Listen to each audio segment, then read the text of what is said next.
Aspettiamo il calcio d'inizio, poi vi daremo lettura, che avviene in Gemignani. L'apertura verso Danovaro, avanza Danovaro, prova la battuta e il gol! E c'è il gol di Danovaro che trova il gol, cambia il punteggio al 6° minuto, Sanremese in vantaggio. Ancora Pezziardi, eccolo il cross, poi c'è un colpo di testa e c'è l'autorete di Ponzio. Siamo dall'altra parte adesso in area, vediamo Murgia, prova la conclusione, palla che termina fuori non di molto, bravissimo Alessio Murgia, ha provato il colpo ad effetto al 13°.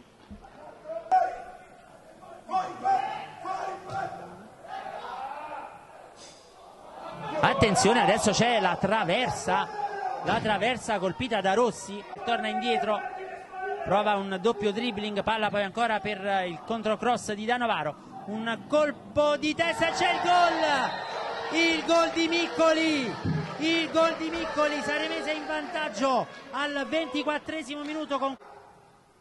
Ancora Convitto, il tacco di Danovaro, Convitto bravissimo, che finta, la conclusione respinta da Finamore. Fischio dell'arbitro, parte Convitto e la palla in gol, grandissimo gol di Roberto Convitto, Sanremese 3, Chieri 1.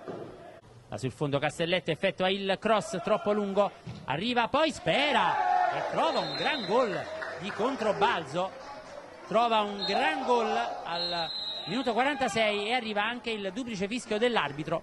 Un colpo di testa che si è insaccato, adesso attenzione ancora il Chieri che viene in avanti, la parata, poi c'è il calcio di rigore assegnato al Chieri per questo intervento sul numero 8 Castelletto, che dopo una respinta di Boli si è scontrato, mi sembra, proprio con Danovaro.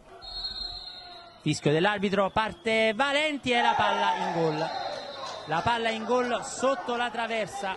De Montis ha ammonito Spera, la battuta di Murgia, la palla in aria, Michalowski e il gol di Michalowski, partita infinita, Sanremese in vantaggio.